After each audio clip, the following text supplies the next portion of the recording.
याद रहे जब आपको युगल शब्द प्रयोग में लाया जाएगा तो याद रहे स्त्री पुरुष ही आएगा वहां पर, और कोई दिमाग ना चलाइएगा।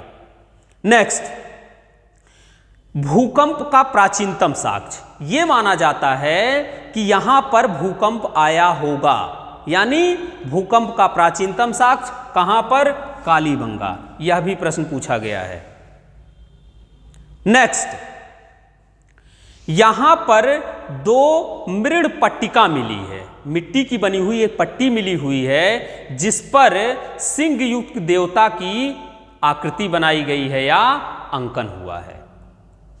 मृण पट्टिका यानी मिट्टी की एक पट्टी बनाई गई है जिस पर हमने आपसे कहा कि सिंह युक्त देवता, यानी ऐसे देवता मिले हैं जिनको सिंह है।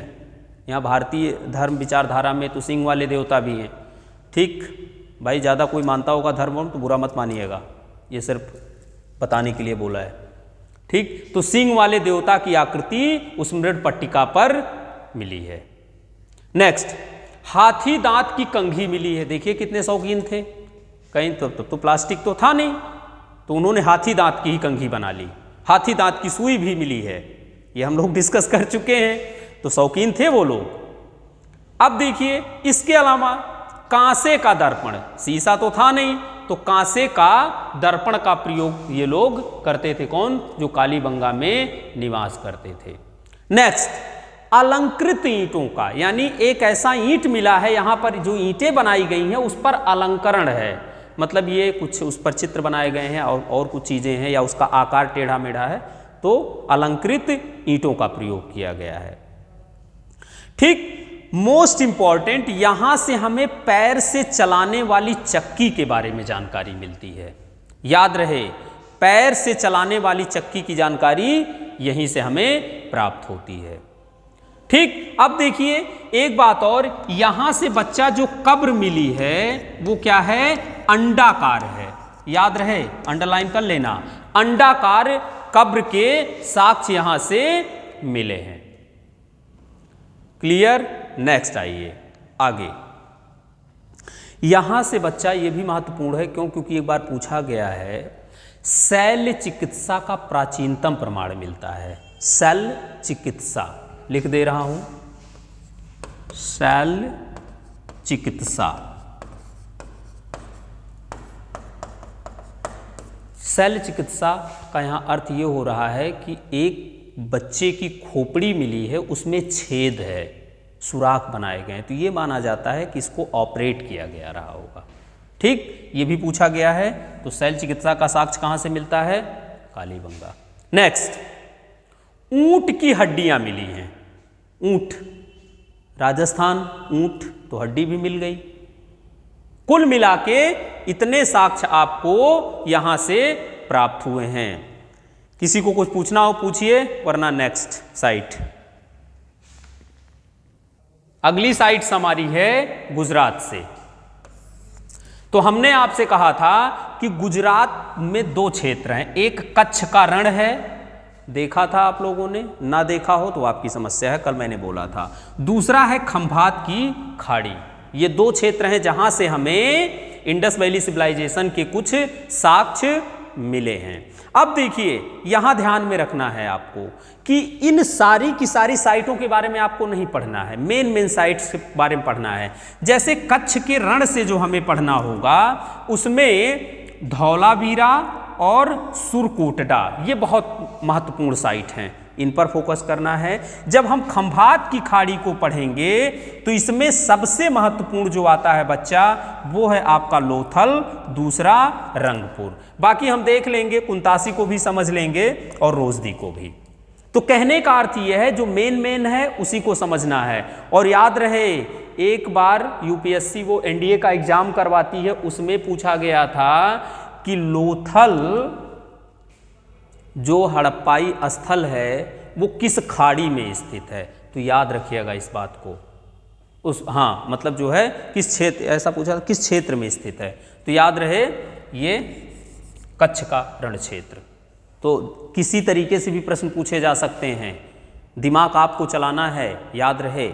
अब आइए हम लोग इस पर बात करते हैं। तो पहला हम लोग देखते हैं स्थल, कहां से? खंभात की खाड़ी वाले से देखेंगे, ठीक। और खंभात की खाड़ी की जब हम बात करेंगे तो बच्चा, तो पहला आता है कौन?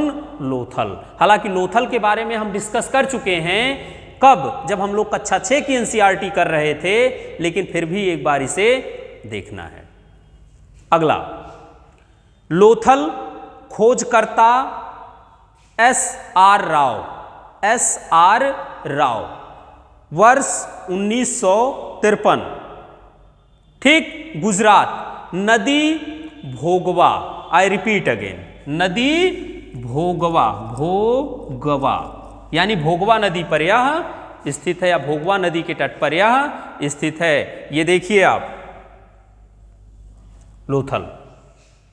अब यहां से जो साक्ष्य मिले हैं उस पर बात कर लेते हैं। पहला, चावल की भूसी, छोटे छोटे साक्ष्य को पूछा गया है। नंबर 1, चावल की भूसी।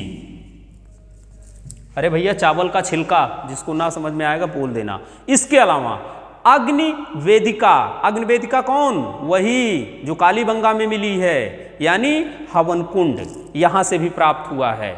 इसके अलावा चेस बोर्ड मिला है यहां से, यानी शतरंज के खेल की भी जानकारी हमको यहां से मिलती है। नेक्स्ट, बंदरगाह, लोथल क्या था? बंदरगाह नगर है ये, जल भंडारण की भी व्यवस्था है ये, और विश्व में सबसे प्राचीनतम जो हमें गोदीवाड़ा मिलता है, अर्थात सीपोर्ट मिलता है, अर्थात बंदरगाह मिलता है, वो कौन है? लोथल। तो याद रखिएगा। नेक्स्ट, ठीक, यह जो बंदरगाह है इसकी क्वालिटी और थी कि यह एक तरीके से नदी बंदरगाह होता था, समुद्र से माल आता था, रुक जाता था, नदी द्वारा यह यहां तक पहुंचाया जाता था। इसको याद रखिएगा, ठीक। नेक्स्ट आइए देखिए, अब यहां से समझिएगा, मेन मुद्दा यहीं से इसका मोर्चा शुरू होता है बच्चा, आपको समझना जो है कि क्या है ये? लोथल बंदरगाह है। तो बंदरगाह है बच्चा, देखिए बंदरगाह है, ठीक। जब बंदरगाह है तो जाहिर सी बात है कि यहां इधर उधर हर जगह क्या होता रहा होगा? व्यापार होता रहा होगा। भाई बंदरगाह है तो सामान आएगा जाएगा ना, ठीक। तो इसलिए यह महत्वपूर्ण हो जाता है। और दूसरी बात यह है कि यह माना जाता है कि इस बंदरगाह से मिस्र और मेसोपोटामिया, मिस्र और मेसोपोटामिया, याद रखिएगा, मिस्र मेसोपोटामिया,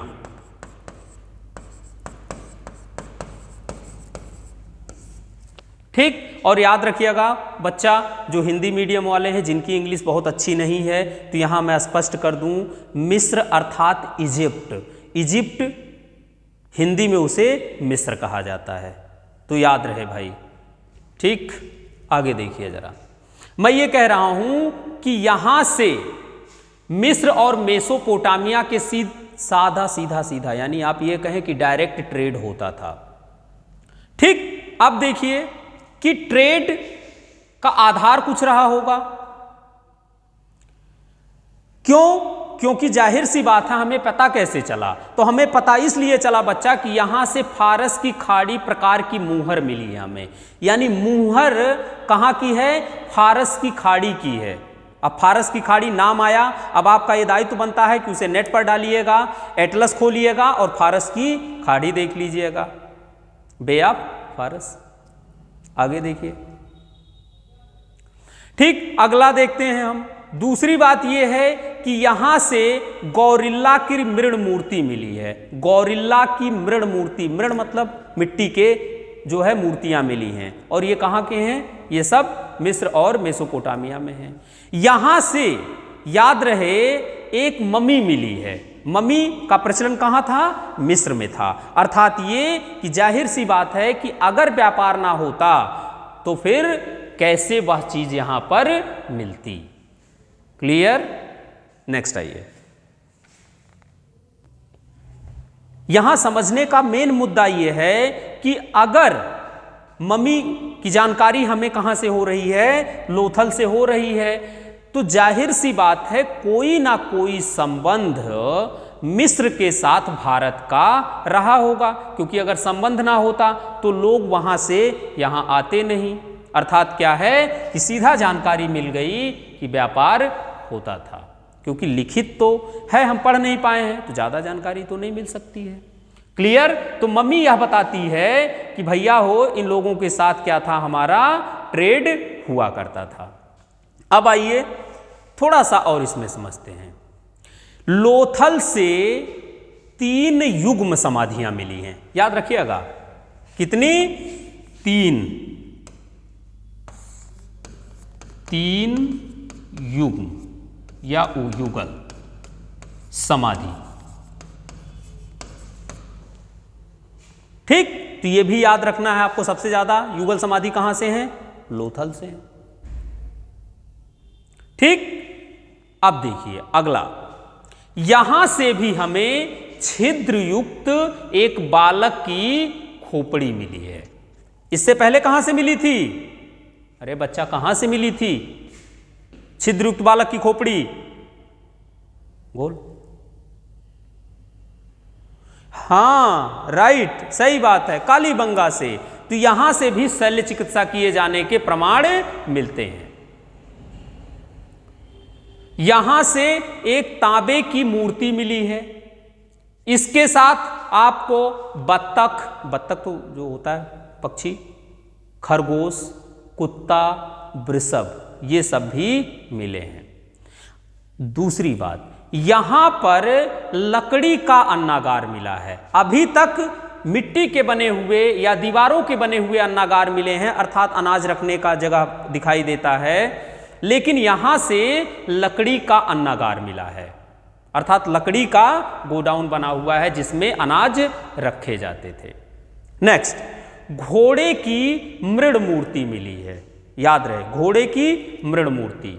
इसके अलावा यहां से हमें तांबे की कार्यशाला मिली है। कार्यशाला मतलब क्या है? जहां पर ठोक पीट कुछ बनाया जाता हो, याद रहे। तो यहां से भी हमें इंडस्ट्री के साक्ष्य मिलते हैं।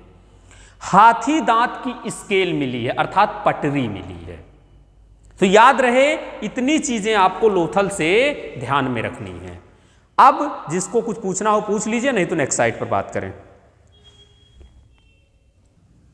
अब आइए नेक्स्ट हम लोग देखते हैं। अगला हमने आपसे कहा मेरी अगली साइट है वो है सुरकोटड़ा। तो देखिए जेपी जोशी द्वारा 1964 में इसे खोजा गया। जेपी जोशी 1964 में इसे डिस्कवर वो करते हैं। याद रखिएगा गुजरात में है, ये तो आपको पता ही है। यहाँ से 2 चीज़ें महत्वपूर्ण हैं। घोड़े की हड्डियाँ मिली हैं। क्या मिला है? घोड़े की हड्डी। दूसरा मनके बनाने का कारखाना है। यहाँ पर मनके बनाने का कारखाना। ठीक, नेक्स्ट आइए बनावली। बनावली, बनावली कहाँ है भाई? बनावली कहाँ है? आपके सामने लिखा हुआ है लेकिन आप लोग ध्यान नहीं देते हो। हरियाणा। बनावली, बनावली, याद रहे इस बात को। यह भी बहुत महत्वपूर्ण साइट है बनावली। ठीक, इसके जो खोजकर्ता है बच्चा, उनका नाम है R.S. विस्ट। R.S. विस्ट। और 1974 में इसे डिस्कवर किया गया, यानी खोजा गया कब? 1974 में। स्थित कहाँ है? हरियाणा का एक जिला है हिसार। हिसार हरियाणा। ठीक, अब देखिए यहां से क्या क्या मिला है, ये मुद्दा है। पहला तो ये मनके बनाने का कारखाना, अर्थात मनका यहां भी बनता था। दूसरा, हड़प्पा पूर्व और हड़प्पा 2 संस्कृतियों के साक्ष्य यहां मिल रहे हैं। फिर रिपीट कर रहा हूं, जब हम लोग हड़प्पा पूर्व पढ़ रहे थे तब भी, यानी हड़प्पा प्राक हड़प्पा की भी ये जानकारी यहां से मिली है। अगला, मिट्टी के हल का साक्ष्य। यहां से क्या मिला है? मिट्टी का हल, अर्थात आप ये कहें बच्चा कि ये खिलौना मिला है जो मिट्टी का हल नुमा या हल की आकृति का बनाया गया है। ठीक, नेक्स्ट, प्रत्येक घरों में रसोई कक्ष जो था वहां पर धावन पात्र मिला है। धावन पात्र मतलब क्या, वर्तमान समय में क्या कहते हैं इसे? अरे वॉश बेसिन। ठीक, तो यहां से मिला है। नेक्स्ट, अग्निकुंड के साक्ष्य यहां से भी मिला, अग्निकुंड। अब ये हमको बताइए कि अग्निकुंड वाले कौन कौन से स्थान हो गए, कौन बताएगा फट से? कौन कौन हुआ भाई? हाँ, और गजब कहानी है, इतनी तरक्की। हाँ, कालीबंगा, बनावली और सीधा सीधा कहां आ जाइए। हाँ, ये यूपीएससी के क्वेश्चन बन सकते हैं, 1 2 3 इस टाइप के, तो याद रखिएगा इसे। ठीक, नेक्स्ट साइट आइए हमारी है धौलावीरा। कहां है धौलावीरा? कच्छ क्षेत्र। कहां पर? गुजरात। ठीक, इसको भी देखिए, यह भी बहुत महत्वपूर्ण है, धौलावीरा। ठीक, अब देखिए आगे, खोज इसकी RS विस्ट द्वारा की गई, RS विस्ट 1985। ठीक, कहां स्थित है? कच्छ का रण, गुजरात। अब देखिए यहां से क्या क्या चीजें मिली हैं, ये थोड़ा सा आपको ध्यान में रखना है। पहला तो यहां से बच्चा आपको जल निकासी की बहुत ही उत्तम प्रबंध है। यहां पर याद रहे, एकमात्र साइट है जो कि अपने जल निकासी के लिए मानी जाती है। बहुत अच्छी व्यवस्था यहां पर रखी गई थी। जल कुंड के साक्ष्य। दूसरा, भारत में स्थित सेकेंड लार्जेस्ट सिटी है ये। आई रिपीट अगेन, भारत में स्थित दूसरा सबसे बड़ा स्थल है। ठीक, अब देखिए दूसरा सबसे बड़ा स्थल हो गया तो जाहिर सी बात है पहला भी कोई होगा। भारत में स्थित दूसरा सबसे बड़ा स्थल ये है, याद रहे। इसके अलावा पहला कौन सा होता है? राखीगढ़ी होता है जो हरियाणा में है। आइए नेक्स्ट, धौला का मतलब होता है बच्चा सफेद, और वीरा का मतलब होता है कुआं, अर्थात सफेद कुआं वाला क्षेत्र आप ये कह सकते हैं। नेक्स्ट, और जो इसकी इंपॉर्टेंस है, जितने भी नगर अभी तक हमें मिले हैं, हमने बात किया था, वो क्या हैं? या तो ये 1 भाग 2 भाग, लेकिन याद रहे धौला वीरा सीधा सीधा एक नया कॉन्सेप्ट कर दिया, 1 2 और 3, अर्थात यह 3 भागों में विभक्त था, दुर्ग, मध्य नगर और निचला नगर या सामान्य नगर। नेक्स्ट, एक बात और यहां पर कि अगर ये 3 भागों में बंटा है तो यहां पर यह भी याद रखना है कि तीनों की अलग अलग किलेबंदी की गई थी। यह भी बहुत महत्वपूर्ण है, इसलिए ध्यान में रखना है आपको। अगला, सुनामी आने के प्राचीनतम साक्ष्य। सुनामी जो समुद्र में आता है, सुनामी आने के प्राचीनतम साक्ष्य कहां से मिल रहे हैं? यहीं से मिल रहे हैं, धौलावीरा से मिल रहे हैं। नेक्स्ट, यहां से आपको पालिशदार श्वेत पाषाण उपकरण मिले हैं। फिर बोल रहा हूं, पॉलिशदार सफेद या श्वेत पाषाण स्तंभ मिला है। मतलब आप ये कह सकते हैं कि इतना बड़ा है ये, और इसकी क्वालिटी क्या है? ये पहली बात तो क्या है? सफेद है। दूसरा क्या है? पॉलिश किया हुआ है, पूरी तरीके से क्या है? ये पॉलिशिंग की हुई है, ये जो यहां से मिला है। याद रहे, भारतीय उपमहाद्वीप में बच्चा पत्थरों पर जो पॉलिश करने का प्राचीनतम साक्ष्य है वो यहीं से मिला है और कहीं से नहीं मिला है। इसे अंडरलाइन कर लेना, धौलावीरा से ही मिला है। अगला, यहां से एक नाम पट्टिका मिली है। नाम पट्टिका का मतलब क्या होता है? जैसे किसी के मकान पे आप पहुंचे, घर पर इतना बड़ा इसे बोर्ड लगा होता है और उस पर लिखा होता है ये नाम। जैसे कोई सदन होता है ना, जैसे मान लें कमला सदन, नेहरू सदन, या आप ये कह सकते हैं कि अन्य शीला, गीता, जो भी नाम हो, बच्चे का, पुरुष का, स्त्री का। उसके बाद यहाँ पर नाम होगा, यहाँ पर नाम होगा, नीचे एड्रेस होगा ये। तो इसकी जानकारी हमें कहाँ से मिलती है? धौलावीरा से ही मिलती है। याद रहे, नाम पट्टिका अर्थात सूचनामपट जिसे आप कह सकते हैं, जो अभिलेख हमें मिले हैं सिंधु लिपि का, यहाँ पर 10 अक्षर मिले हैं हमें, पूरे के पूरे 10 अक्षर मिले हैं। कितने? 10। ठीक, याद रहे इस बात को, ये यहीं से प्राप्त हुआ है। क्लियर? इसके अलावा तालाब के साक्ष्य यहां से मिले हैं। क्लियर हो गया? यहां से जिसको ना समझ में आया हो पूछ लीजिए, फिर हम नेक्स्ट साइड पर चलें। ठीक, नेक्स्ट साइट है रोपड़। तो रोपड़ कहां है भाई? कहां मिला था रोपड़? इतना बड़ा सूचनामपट हमने भी लगाया है, लेकिन आपको दिखे नहीं रोपड़ कहां है। कहां है? पंजाब। कौन पंजाब? भारत वाला पंजाब। वर्तमान समय में इसे रूपनगर के नाम से भी जाना जाता है, रूपनगर के नाम से भी जाना जाता है, ये ध्यान में रखिएगा।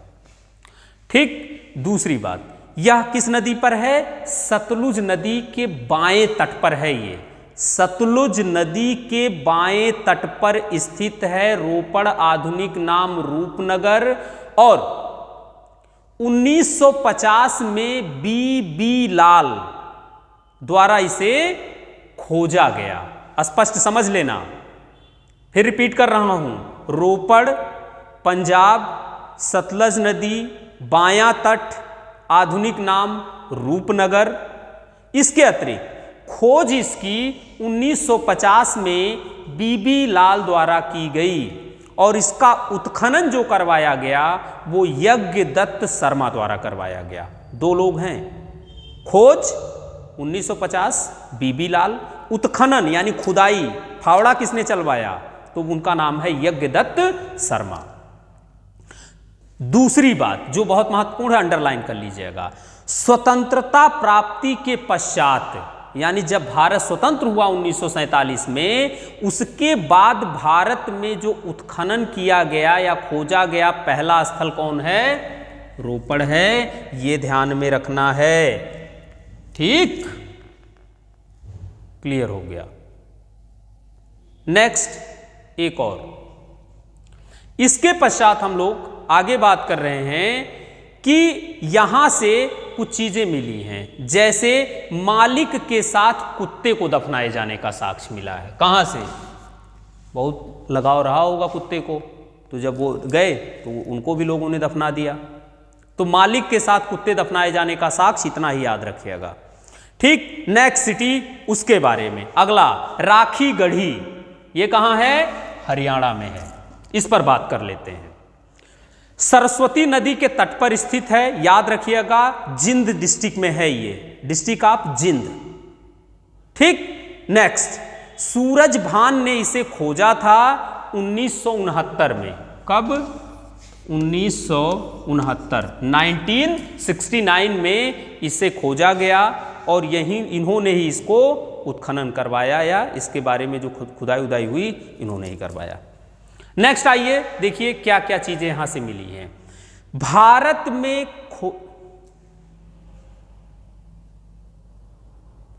मैंने कहा सूरज भान ने इसे खोजा था। आप प्लीज क्यों बोलते हैं भाई? आपका राइट है, आप पूछ सकते हैं, कोई दिक्कत नहीं है। चलिए आगे, प्लीज बोलने की जरूरत नहीं है, बस पूछिए कुछ भी, कोई दिक्कत नहीं है। रिजल्ट बस दे दीजिएगा हमें। आप जो भी कहेंगे वो हम करने के लिए तैयार हैं आप लोगों के लिए। जिस तरीके से आपको लगे कि चीज़ें हमें मिल सकती हैं, आई ऑलवेज सब लोगों के लिए उपलब्ध हूँ। लेकिन बस एक ही रिक्वेस्ट है कि मेहनत करिए, रिजल्ट लाइए। नेक्स्ट, हमने आपसे कहा कि भारत में स्थित सबसे बड़ा हड़प्पाई स्थल है ये। सेकेंड लार्जेस्ट कौन हमने बताया था? गोल। इतनी तरक्की, खत्म हो गया यही। अरे कौन था दूसरा सबसे बड़ा नगर भारत में? धौलावीरा। पहला नंबर राखीगढ़ी, तो याद रखना इसे। ठीक, अब देखिए यहां से जो मुहरें प्राप्त हुई हैं उस पर कुछ उत्कीर्ण ही नहीं है, मतलब कुछ छपे नहीं। पहली ऐसी बार हो रहा है, यानी पहला बार हो रहा है जहाँ से कोई मोहर मिले उस पर कुत्ता, बिल्ली, मुर्गा, बत्तख का छाप ना हो या पेड़ पौधे का कुछ ठप लगा ना हो। पहली बार ऐसा है। ठीक, अगला, बिना लेख वाली मुहर, चिन्हों के साथ मृदभांड टेराकोटा के यहां बनाए गए हैं। नेक्स्ट, एक चीज और देखिए, यहां सुई मिली है किसकी? हड्डी की, यानी हड्डी की बनाई हुई तो हर जगह से मिला है। ठीक, इसके अलावा खेल प्रसाधन के भी सामान मिले हैं, मतलब जैसे जो बच्चे खेलते हैं, खेल खिलौने की जानकारी यहां से सबसे ज्यादा मिली है। ठीक, इसके अलावा यहां से अर्धनिर्मित मनके बहुत मिले हैं। अर्धनिर्मित का मतलब यह है बच्चा कि आधा बनाया गया, आधा छोड़ दिया गया है। तो ये लगता है आक्रमण हुआ या क्या हुआ कि लोग अपना काम कर रहे थे और यहां से वो लोग छोड़ करके चले गए। ठीक, नेक्स्ट, यहां से लकड़ी का ताबूत मिला है। अब ये प्रश्न उठ रहा है, ताबूत क्या होता है? ताबूत बच्चा मतलब ये होता है जिसमें लोगों को बंद करके दफनाया जाता है, बात खत्म। ठीक, नेक्स्ट साइट आइए, जो हम लोगों के लिए बहुत महत्वपूर्ण है, उसको देखते हैं हम लोग। नेक्स्ट साइट आइए, दिख रहा होगा आप लोगों को।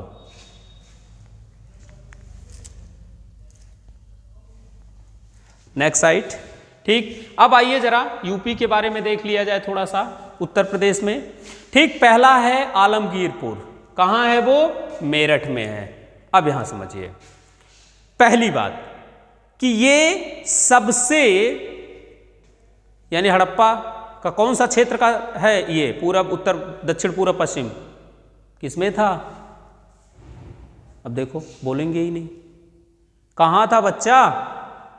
कौन सा स्थल है आलमगीरपुर, उत्तर प्रदेश? अरे हम लोगों ने यही तो पढ़ा था ना, लेकिन आप लोगों को याद रहे तब तो। उत्तर, दक्षिण, पूरब, पश्चिम, तो सबसे पूर्वी स्थल है ये, जो है इंडस वैली सिविलाइजेशन की। गजब हैं भाई आप लोग। ठीक, अब देखिए, यह जो स्थित है, यह यमुना की एक सहायक नदी है हिंडन, उसी पर स्थित है, याद रखिएगा। इसे यज्ञदत्त शर्मा द्वारा 1958 में खोजा गया। 1958 में यज्ञदत्त शर्मा। ठीक, अब देखिए, आलमगीरपुर की एक खासियत है कि गंगा यमुना दोआब में खोजा गया पहला स्थल है ये, याद रहे। यानी जो पूरा स्थल है जो गंगा यमुना क्षेत्र में खोजा गया, तो ये मात्र पहला स्थल मिला था। ठीक, इसके अलावा यहां से सैंधव सभ्यता की समाप्ति की भी सूचना मिलती है कि यहां से हमें सैंधव सभ्यता की अंतिम अवस्था के बारे में जानकारी, अर्थात पतनशील अवस्था के बारे में जानकारी मिलती है। यहां से आपको बर्तन मिलेंगे, मनके मिलेंगे और पिंड मिलेगा। ठीक, इसके अलावा यहां से आपको रोटी बेलने वाला बेलना मिलेगा, याद रखिएगा। ठीक, मात्र देवी की मूर्ति यहां से मिली है, याद रहे। इतना ही इसके बारे में आपको जानना है।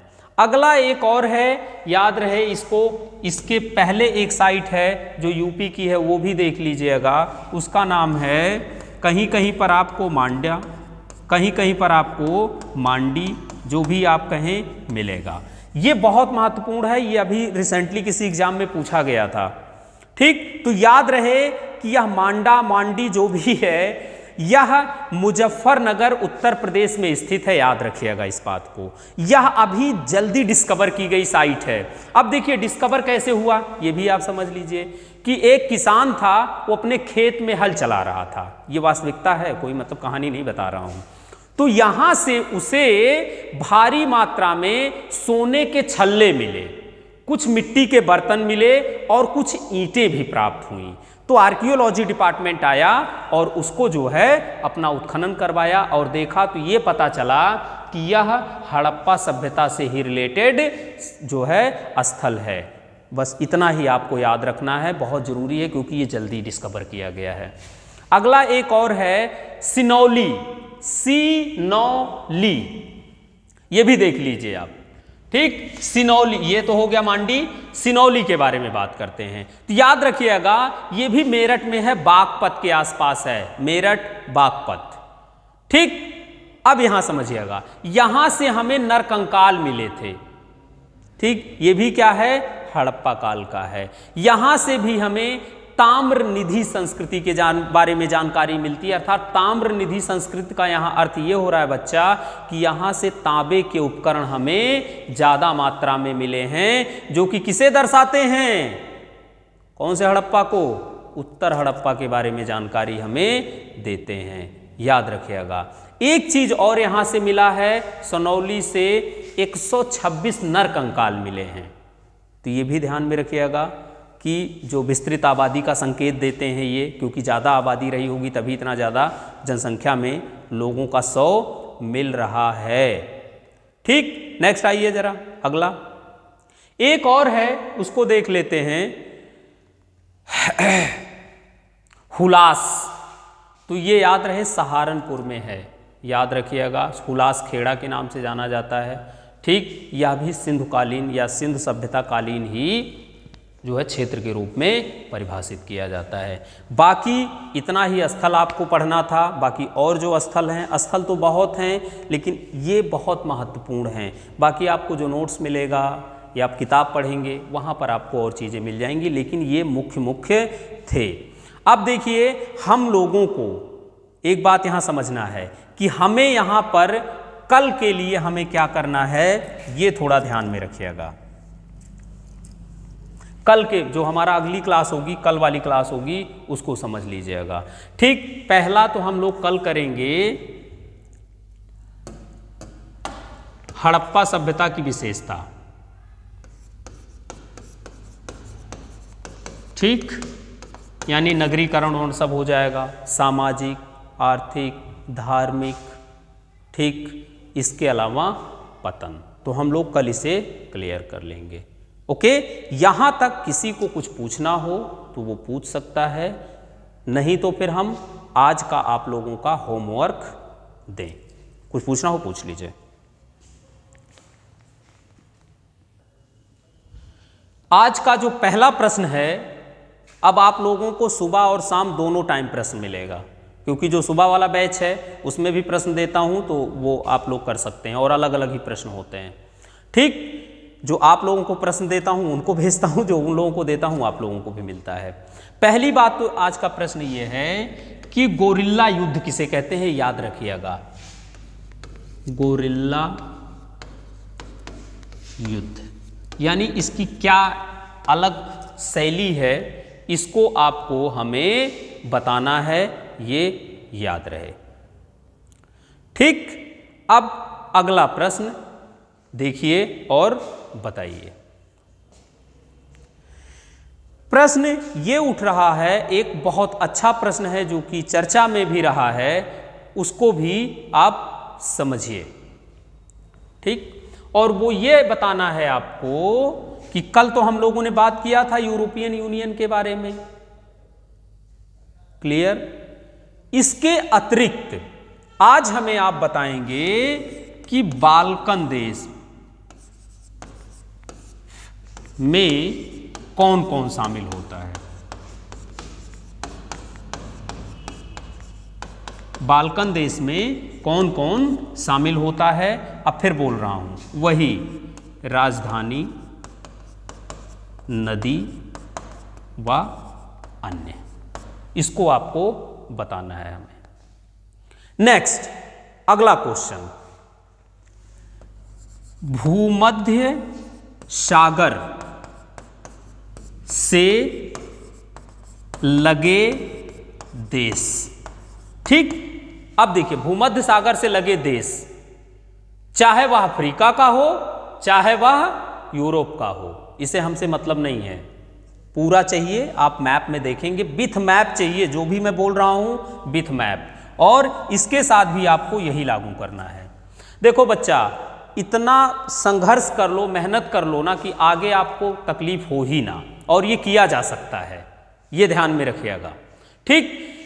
क्योंकि यहां से फिर मैं आपको रिपीट कर रहा हूं कि प्रश्न बहुत अच्छे खासे मिलने की उम्मीद फिर भी है कि प्रश्न यहां से आपको मिलेंगे ही मिलेंगे। क्लियर या नहीं? ठीक। अब देखिए एक छोटा सा प्रश्न और है जो कि भारत को लेकर के है, उसको भी थोड़ा सा आप देख लीजिएगा, जो कि आवश्यक है, हो सकता है कि कभी पूछा जाए आपसे तो बेहतर होगा, मेरा तो ये मानना है। ठीक। और वो ये है बच्चा, यहाँ पर आपको ध्यान रखना है, जो कि भारत से जुड़ा हुआ है इसलिए फिर रिपीट कर रहा हूं मैं। ठीक। अंतरराष्ट्रीय न्यायालय के बारे में आज आप हमें बताओगे, फिर लिख दे रहा हूं। ठीक। अंतरराष्ट्रीय न्यायालय, इसमें स्थापना, कार्य, और अगर भारत का कोई जज वज रहा हो तो ये आपको बताना है, क्योंकि आजकल ये सब चीज़ें सुर्खियों में चल रही हैं, याद रखिएगा। ठीक। तो इतने प्रश्न हैं आपके सामने और इसका आप हमें उत्तर भेजोगे। प्रयास करते रहिए। देखिए आज मेहनत करोगे, कल आराम करोगे, तो आज आराम करोगे तो फिर कल मेहनत भी नहीं कर पाओगे क्योंकि इतनी एज हो जाएगी। ठीक। तो हम लोग फिर अब कल आगे डिस्कस करेंगे। धन्यवाद।